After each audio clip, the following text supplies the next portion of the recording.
December 1954. Marilyn Monroe walked into the office of Darryl F. Zanuck, the most powerful studio executive in Hollywood. She was wearing a simple black dress, no makeup, her blonde hair pulled back. Zanuck looked up from his desk, annoyed that his secretary had let her in without an appointment. "What do you want, Marilyn?" he asked. Marilyn placed a single piece of paper on his desk. "I'm done," she said quietly. It was her resignation letter. She was walking away from 20th Century Fox, the studio that made her a star. Walking away from a 7-year contract worth millions of dollars. Walking away from guaranteed movie roles and fame. Zanuck laughed. "You can't leave. You're under contract. You belong to us." Marilyn looked him straight in the eye. "I don't belong to anyone," she said. "Not anymore." Then she turned and walked out. What happened next would change Hollywood forever. If you love stories about people who refused to be controlled and fought for their dignity, hit that subscribe button right now. Because what Marilyn Monroe did in 1954 was revolutionary. This is not the story you've heard before about Marilyn the sex symbol or Marilyn the tragic figure. This is the story of Marilyn the fighter, the woman who stood up to the most powerful men in Hollywood and won. The woman who proved that beauty and intelligence could exist together, that vulnerability and strength were not opposites. This is the story of how Marilyn Monroe broke the system that tried to own her. To understand what Marilyn did, you need to understand how Hollywood worked in the 1950s. Movie studios didn't just employ actors, they owned them. When you signed a studio contract, you gave up control of everything. The studio decided what movies you made, what you wore, who you dated, where you lived, what you said in interviews. You were property, a product to be marketed and sold. In 1946, at 20 years old, Marilyn signed her first contract with 20th Century Fox. She was desperate. She'd been bouncing between foster homes her whole childhood. She had no money, no family, no education beyond high school. The studio offered her $75 a week. She signed without reading it. For the next 8 years, Fox controlled her life. They bleached her hair brighter. They changed her name from Norma Jean to Marilyn Monroe. They put her in tight dresses and high heels and told her to walk a certain way, talk a certain way, laugh a certain way. They gave her small roles in forgettable movies. The dumb blonde, the sexy secretary, the girl who giggles and wiggles and has no personality beyond being pretty. Marilyn did what they told her. She showed up on time, she followed directions, she smiled for photographers, and she became famous. By 1953, Marilyn Monroe was the biggest box office draw in America. Gentlemen Prefer Blondes made $26 million. How to Marry a Millionaire made another $12 million.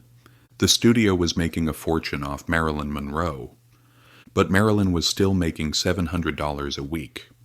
$700 while the studio made millions. She asked for a raise, they said no. She asked to choose her own roles, they said no. She asked to work with better directors, to do serious drama instead of comedies. They said no. One executive told her, "You're not an actress, Marilyn. You're a personality. Just keep doing what you do." That's when Marilyn realized something. She had given them power over her because she was afraid of being poor again, afraid of being nobody again. But fear was their weapon, and if she stopped being afraid, they had nothing. In December 1954, Marilyn Monroe did something that shocked Hollywood. She walked away. She moved to New York City. She enrolled in the Actors Studio, the most prestigious acting school in America, to study method acting with Lee Strasberg. She formed her own production company, Marilyn Monroe Productions, one of the first times an actress had done such a thing. And she stopped answering Fox's phone calls. The studio panicked. They had new movies lined up. They had contracts with distributors. They had already spent money on pre-production. And their biggest star had just disappeared. They threatened to sue her for breach of contract. They sent lawyers. They called her agent. Marilyn's response was simple. Sue me. I don't care. Fox's lawyers told Zanuck they could force her to come back, that the contract was legally binding. But Zanuck understood something his lawyers didn't. You can't force someone to be a movie star. You can't force someone to smile and be charming on camera when they hate you. If they dragged Marilyn back to Hollywood against her will, she would be miserable, and it would show on screen. For 6 months, Marilyn stayed in New York. She studied acting. She read books. She went to the theater. She proved she didn't need Hollywood, but Hollywood needed her. Every day, Fox didn't have Marilyn Monroe making movies. They were losing money. Investors were getting nervous. Other studios were circling, hoping to steal her away. In December 1955, exactly 1 year after she walked out, Fox executives came to New York. They wanted to negotiate. The meeting took place in a Manhattan hotel suite. On one side of the table, Darryl Zanuck and 3 Fox lawyers. On the other side, Marilyn Monroe and her new lawyer, Milton Green. Zanuck opened the meeting by saying Fox was willing to offer Marilyn a new contract, better money, better roles. Marilyn said no, not good enough. She had demands. First, she wanted $100,000 per movie. In 1955, that was an insane amount of money for an actress. Katharine Hepburn made $50,000. Bette Davis made $75,000. Fox said no. Too much. Marilyn stood up to leave. They stopped her. Okay, they said, $100,000. Second, she wanted script approval. She would only make movies she wanted to make with directors she chose. Fox said absolutely not. No actor had that kind of control. Marilyn stood up again. Fine, Fox said. Script approval. Third, she wanted to make movies for other studios. She wouldn't be exclusive to Fox anymore. Fox said that was impossible. The entire studio system was based on exclusive contracts. Marilyn picked up her purse. Wait, Zanuck said. They agreed. She could work for other studios. Marilyn Monroe had just rewritten the rules of Hollywood. She got everything she asked for, every single demand. The contract she signed in January 1956 changed the industry forever. After Marilyn, other actors started demanding better deals. The old studio system began to crumble. One actress had stood up to the most powerful men in entertainment and won. After signing the new contract, Marilyn returned to Hollywood in triumph. Her first movie under the new deal was Bus Stop. Marilyn poured everything into that performance. She showed the world she wasn't just a pretty face. She was a real actress with real talent. Critics who had dismissed her for years suddenly took notice. The New York Times wrote, "Marilyn Monroe has finally proved herself as an actress of depth and subtlety."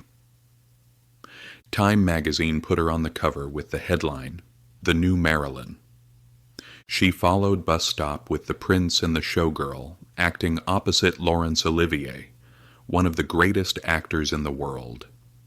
Then, Some Like It Hot, which would become one of the most beloved comedies ever made.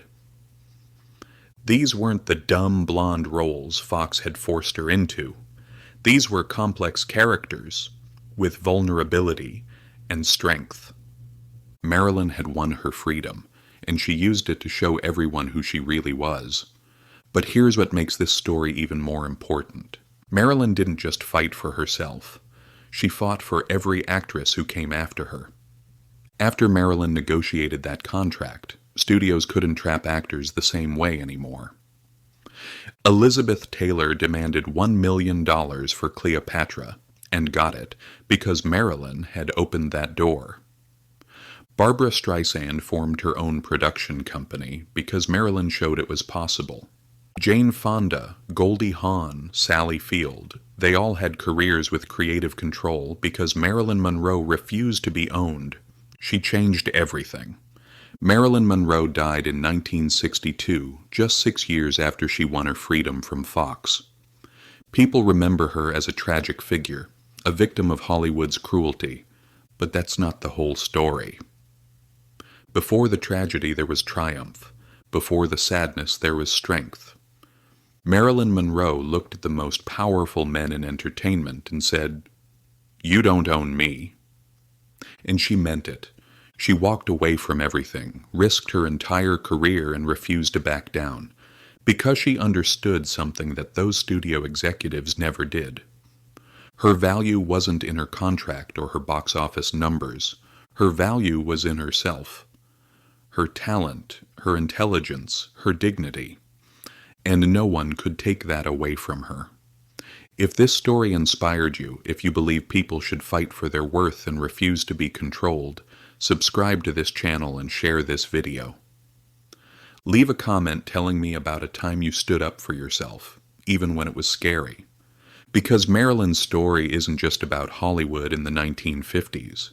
It's about knowing your value and refusing to settle for less. It's about being brave enough to walk away from what's comfortable because you deserve better. That lesson is just as important today as it was 70 years ago. What did you think? Let me know in the comments. And check out the next video where we reveal what happened during Marilyn's final photo shoot, just weeks before her death. Thank you for watching. I'll see you in the next one.